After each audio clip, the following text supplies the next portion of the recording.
Pemerintah menaruh perhatian besar dalam pengembangan ekonomi digital nasional. Melalui G20 Digital Innovation Network, pemerintah berharap inovasi dan kreativitas startup digital di Indonesia terus bertumbuh agar bisa naik kelas.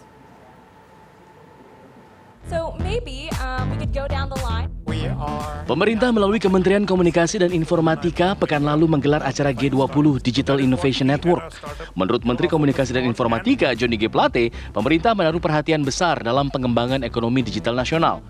Melalui G20 Digital Innovation Network, pemerintah berharap inovasi dan kreativitas startup digital di Indonesia terus bertumbuh agar bisa naik kelas. Dalam kegiatan G20 Digital Innovation Network ini dipertemukan ide-ide kreatif startup Indonesia dengan venture capital. Dan dengan acara ini diharapkan muncul sejumlah unicorn baru. Pemerintah telah dan akan terus mengambil bagian penting di semua lini untuk memfasilitasi pertumbuhan ekonomi digital Indonesia, termasuk dengan mengembangkan inovasi startup.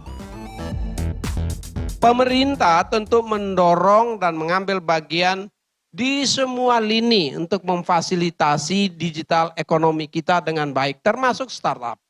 Mulai dari pembangunan infrastruktur digital secara besar-besaran di hulu, ya, infrastruktur TIK di hulu, pelatihan-pelatihan terhadap sumber daya manusia digital. G20 Digital Innovation Network ini untuk memperjumpakan antara ide-ide kreatif startup Indonesia dengan venture capital asal bisa berkembang dan nanti bisa naik kelas. Ya, kita berharap nanti akan muncul unicorn yang baru. Forum G20 Digital Innovation Network melibatkan 42 venture capital dan 55 startup digital terkemuka dari negara anggota G20. Pemerintah optimistis presidensi G20 Indonesia menjadi momentum pertemuan bisnis yang tepat bagi pelaku industri digital di Indonesia dan global. Tim TV One mengabarkan. Forum Bisnis P20 utamanya digugus tugas investasi dan perdagangan yang sejalan dengan fokus pembahasan Forum G20 tahun 2022 Indonesia memberi perhatian pada perkembangan sektor UMKM. Indonesia memegang peran penting mendorong kebijakan dunia yang mengedepankan kolaborasi berbagai pihak sebagai kunci untuk mewujudkan ekonomi dunia yang inklusif, termasuk menyertakan UMKM dalam rantai nilai global. Menurut Ketua Umum Kamar Dagang dan Industri Kadin Indonesia Arsyad Rashid, untuk pertama kalinya di ajang G20, Indonesia memiliki kesempatan untuk membentuk kebijakan perekonomian dunia yang inklusif dengan menyertakan keterlibatan semua pihak, termasuk dalam membantu UMKM.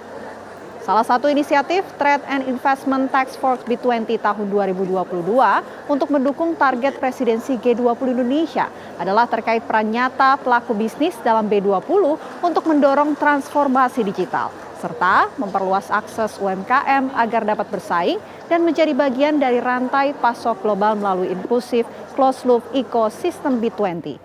Dalam kajian yang dilakukan oleh Kadin disebutkan pentingnya mengembangkan UMKM Indonesia dalam meningkatkan kapasitas di era digital agar pertumbuhan ekonomi yang inklusif bisa terwujud.